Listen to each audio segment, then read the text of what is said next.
Good morning, ladies and gentlemen. Welcome to the Anthony Taylor Poetry Show, episode number 36.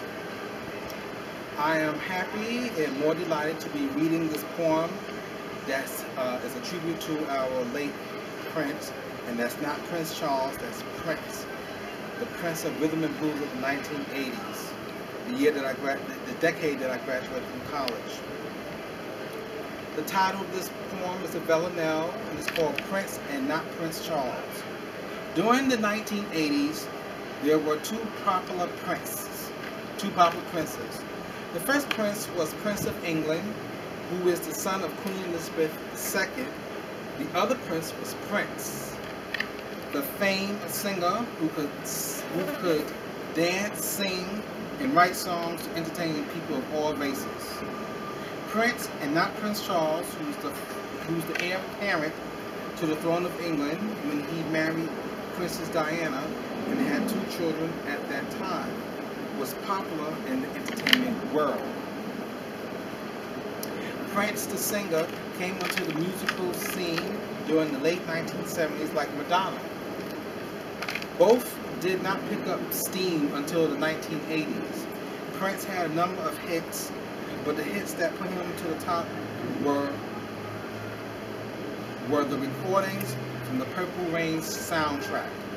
Prince, and not Prince Charles, brought joy, life, and hope to the young people of the 1980s. Ronald Reagan was president of the United States, threatening to shut down many social programs that were started in the 1960s to help alleviate poverty and to improve the working class conditions.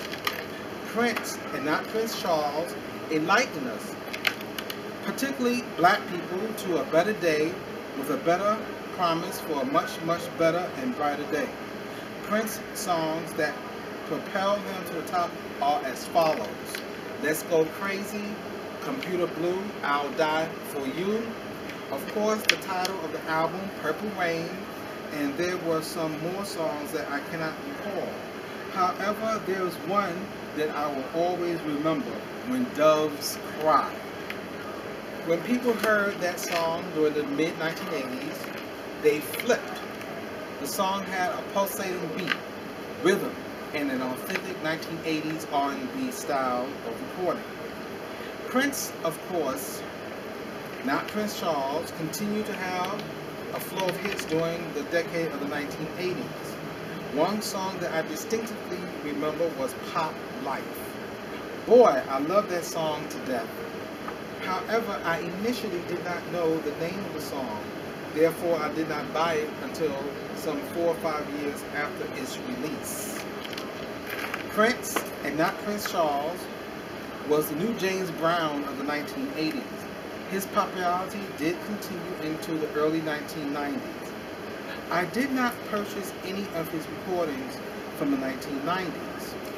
Prince, and not Prince Charles, will always hold a special place in my heart. His music came of age when I was beginning my interest into the world as an adult. Interest into a world as an adult with a high school diploma and college degree with little or no working experience was rough.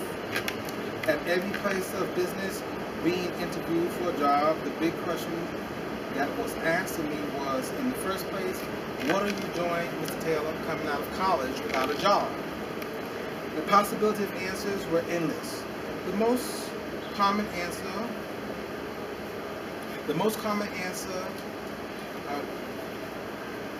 was that I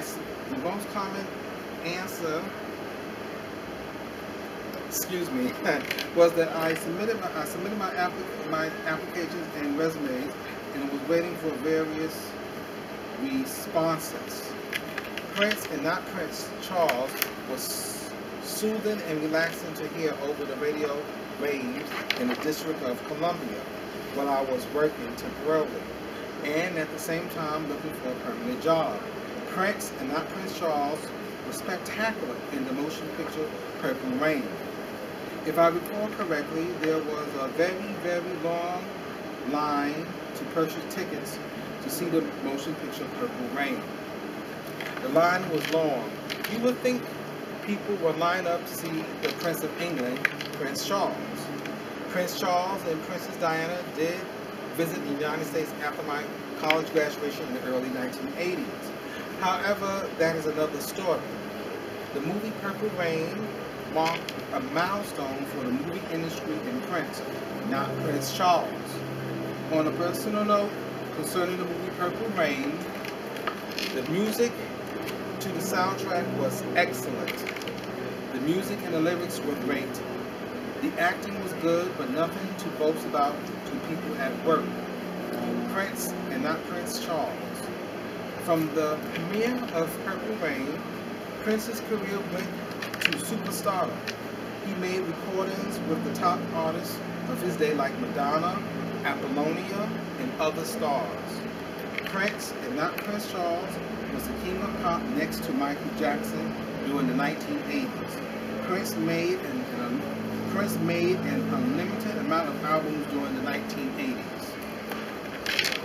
His music was heard all around the world. I will never forget that song, Pop Life. Boy, what memories and feelings from the past come to me now as I reflect on that song. Pop Life, Prince and his background singers will start to sing this song. A feeling of joy will come over me. Joy, joy, joy, what a great feeling. Excuse me. Prince and not Prince Charles was the Prince. Prince of R&B during the 1980s. Prince of dance moves and rhythm and during the 1980s. Prince of fashion, Prince of good looks, Prince of his craft. Prince and not Prince Charles was the United States Prince during the 1980s. Prince and not Prince Charles was the young people's idol to admire, not to worship. Prince and not Prince Charles in the 1980s were two iconic items during a time when musical and political changes were taking place in the United States. Thank you. That concludes the reading of this Villanelle and ends the Anthony Taylor Poetry Show, episode number 36.